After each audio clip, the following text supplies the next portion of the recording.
When I was 8 years old, my brother died from alcohol.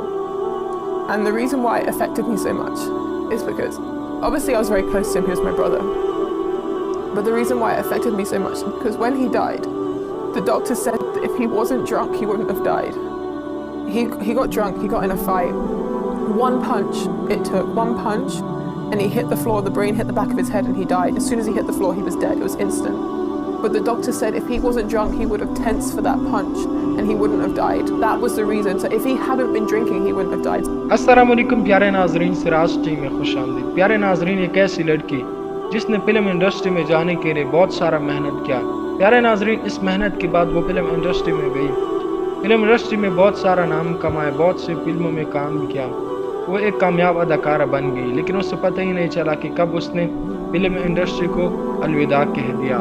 प्यारे नाजरीन, उसने इस्लाम कबूल कर लिया। आज वो इस बात पर खुश है कि वो इस्लाम में है और वो इस्लाम की तबलीग कर रही है और उसने फिल्म इंडस्ट्री को अलविदा कह दिया। प्यारे नाजरीन, इस बहन की ज़िंदगी का सफ़र भी बहुत ज़्यादा मुश्किल था। बचपन से लेकर जवानी तक इसने बहुत सारे मुश्किलें देखे।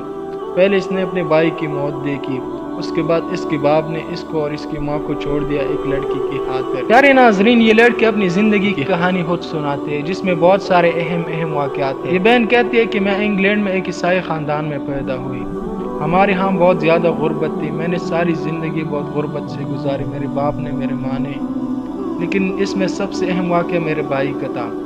प्यारे नाजरीन, ये कहती है कि मुझे शराब से बहुत ज़्यादा नफरत थी क्योंकि शराब की वजह से मेरा भाई मरा था और इस्लाम को मैं इस वजह से पसंद करती थी क्योंकि इस्लाम में शराब पीना हराम है। ये बहन कहती है कि मैंने 2015 से फिल्मों का आगाज़ किया, मैंने इंग्लिश फिल्मों में भी काम किया और बॉलीवुड फिल्मों में भी काम किया। ये बहन मज़हब के हवाले से कहती है कि मैं मज़हब को इतना नहीं फॉलो करती थी, बस मेरा शनाख्त इतना था कि मैं ईसाई हूँ, बस मैं सिर्फ गॉड को मानती थी कि गॉड है जिसने दुनिया बनाई है, जो इस दुनिया के निज़ाम को चला रहा है। यारे नाजरीन, ये लड़की कहती है कि जब मेरा भाई शराब की वजह से मरा क्योंकि एक लड़के ने उससे मुक्का मारा, उसके बाद वो ज़मीन पर गिर गया क्योंकि उसने शराब पिया था, इस वजह से उसकी मौत हो गई, वो ज़मीन पर सख्त लग गया था। उसके बाद मैंने पार्टियों में जाना बंद कर दिया, लेकिन जब मैं 20 साल की हो गई उसके बाद मैं फिर दोबारा से पार्टियों में जाने लगी, लेकिन चंद लोग मुझे वहाँ पर छेड़ने लगे और मुझे अगवा कर रहे थे। उसके बाद मुझे बहुत बड़ी चोट लगी और मैं हमेशा के लिए पार्टियों से दूर हो गई। तब मैं बहुत ज़्यादा परेशान थी और मेरा बाप उससे ज़्यादा परेशान था।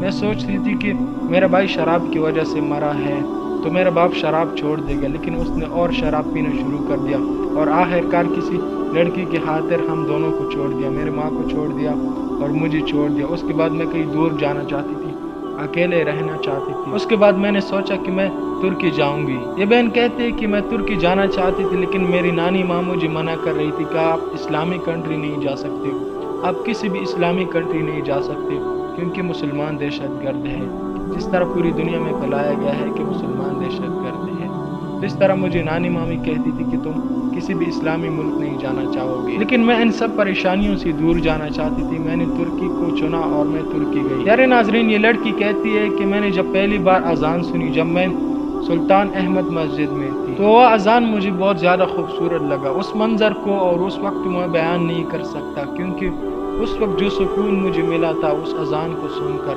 वो मैं आप लोगों को बता नहीं सकती। और बताती है कि इस्लाम महसूस करने वाला दीन है और जो मज़ाहिब है आप उन मज़ाहब को लफ्ज़ों से बता सकते हो, लेकिन इस्लाम आपको महसूस कराते हैं, इस्लाम को आप महसूस कर सकते हो और सुकून हासिल कर सकते हो। यारे नाज़रीन, ये बहन कहते हैं कि बहुत सारी चीज़ें थी जिसने मुझे इस्लाम की तरफ राग़िब किया, बहुत सारे बड़े और छोटी चीज़ें, जिनमें से एक तस्बीह भी थी। लोग तस्बीह ख़रीद रहे थे और ले रहे थे, तो मैंने सोचा कि मैं भी एक तस्बीह लेती हूँ। फिर मैंने सर्च किया कि लोग ये मुसलमान इस पर क्या करते और ये किस चीज़ के लिए मुसलमान इस्तेमाल करते, तो मुझे पता चला कि लोग इसमें सुभान अल्लाह अल्हम्दुलिल्लाह पढ़ते हैं, तो फिर मैं भी पढ़ने लगी। यारे नाज़रीन, ये बहन कहती है कि एक दफ़ा मैं बहुत दूर गई लेकिन मुझसे रास्ता भूल गया, मैं गलियों में घंटों तक भटकती रही। मैंने गूगल में सर्च किया लोकेशन, लेकिन मुझे रास्ता नहीं मिला अपने होटल का।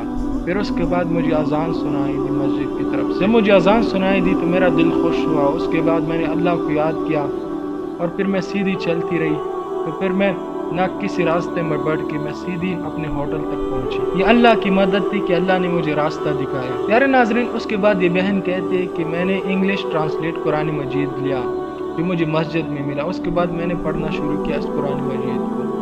میں اس لیے اس قرآن مجید کو نہیں پڑھ رہی تھی کہ میں اسلام قبول کرنا چاہتی تھی، کیونکہ مجھے مزہ آ رہا تھا قرآن مجید کو پڑھنے میں۔ اس کے بعد میں لندن آئی اور لندن میں لاک ڈاؤن لگ گیا۔ میں فلمی دنیا میں دوبارہ جانا چاہتی تھی، لیکن لاک ڈاؤن کی وجہ سے میں وہیں پر رکی۔ میرے پاس کمپیوٹر تھے، بہت سارے اسلامی مٹیریل تھے، تو اس وجہ سے میں قرآن مجید کو پڑھتی اور اسلام کے بارے میں اور جاننا چاہتی۔ میں نے اسلام کو بہت پڑھ لیا اور اسلام کو بہت ریسرچ کیا۔ اس کے بعد میں نے نماز پڑھنا شروع کر دیا۔ میں صبح کی نماز پڑھتی، میں ظہر فجر کی نماز پڑھتی، تو میرا ٹائم سیٹ ہو گیا تھا۔ میں وقت پر اٹھتے، وقت پر اپنا کام مکمل کرتی۔ میرے دن کے جو سارے کام ہوتے تھے میرے وقت پر ہو جاتے تھے، اور یہ سارے کام نماز کی وجہ سے ہو جاتے تھے، اور میں پورا دن سکون محسوس کرتی۔ پیارے ناظرین، اس کے بعد یہ بہن کہتی ہے کہ جب رمضان آیا تو میں نے کہا کہ میں روزے رکھوں گی، لیکن میری ماں نے مجھے منع کر دیا۔ اس کے بعد میں نے چھپ کے روزہ رکھنا شروع کر دیا۔ اس کے بعد میں نے ارادہ کر لیا کہ میں اسلام قبول کروں گی۔ تو اس طرح پھر میں نے اسلام قبول کر لیا۔ میں نے کسی مولوی کو کلمہ نہیں سنایا، میں نے خود بار بار کلمہ سنا۔ اس کے بعد میں نے کلمہ سیکھا اور اس کلمے کی طاقت کو محسوس کیا۔ میرا ارادہ تھا کہ میں فلمی دنیا میں دوبارہ جاؤں گی، لیکن اللہ نے مجھے اتنا مصروف رکھا کہ میں نے فلمی دنیا کی طرف دیکھا نہیں۔ مجھے لوگ بھول گئے اور میں نے فلمی دنیا کو بھلا دیا۔ اب میں اسلام میں بہت زیادہ خوش ہوں اور اسلام کی زندگی جی رہی ہوں اور لوگوں کو تبلیغ دے رہی ہوں، جو میرا کام ہے۔ میں نے زندگی میں بہت سارے مشکلات سے، لیکن اسلام نے مجھے سکھایا کہ کیسے رہنا ہے، ہمارا مقصد کیا ہے، ہم کس مقصد کے لیے پیدا ہوئے ہیں۔ تو اللہ نے مجھے راستہ دکھایا اور اللہ نے مجھے دوست بنایا۔ پیارے ناظرین، اس کے بعد یہ بہن کہتی ہے کہ میں سب لوگوں سے کہنا چاہتی ہوں کہ آپ لوگ کس مقصد کے لیے پیدا ہوئے ہیں، آپ لوگوں کا مقصد کیا ہے، آپ لوگ اس زندگی میں کیوں آئے ہو، آپ لوگ کس راستے پر جا رہے ہو۔ اپنے راستے کو پہچانو اور اپنے مقصد کو پہچانو۔ کیا آپ واقعی صحیح راستے پر ہو یا آپ غلط راستے پر ہو، یا آپ اپنے مقصد کو بھلا بیٹھے۔ تو پیارے ناظرین، یہ تھی اس بہن کی کہانی۔ اس بہن کا نام ہے عائشہ روزلی۔ یہ آج کل یوٹیوب پر ویڈیوز اپلوڈ کرتی ہے۔ اس نے فلمی دنیا کو الوداع کہہ دیا، یوٹیوب پر تبلیغ کرتی اور اسلام کو پھیلاتی ہے۔ تو اللہ تمام جو لوگ اسلام قبول کرنا چاہتے ہیں ان کے لیے آسانی پیدا کر دے، اور جو لوگ کفر میں ہیں ان کو ہدایت دے اور ان کو سیدھے راستے پر لائے۔ اور اللہ ہمیں بھی ہدایت دے کہ ہم اپنے راستے کو پہچانیں کہ ہم کہاں جا رہے ہیں، کہ ہم اللہ کی تابعدار بن جائیں، اللہ کے حکم پر چلیں، نبی پاک صلی اللہ علیہ وسلم کے حکم کو مانیں اور نبی پاک صلی اللہ علیہ وسلم کی پیروی کریں، اور اللہ کی ہر بات کو دوسروں تک پہنچائے۔ تو آج کی ویڈیو اتنی تھی۔ اپنا اور اپنے پیاروں کا بہت سارا خیال رکھیں۔ ملتے ہیں کسی اور ویڈیو میں، تب تک کے لیے اللہ حافظ۔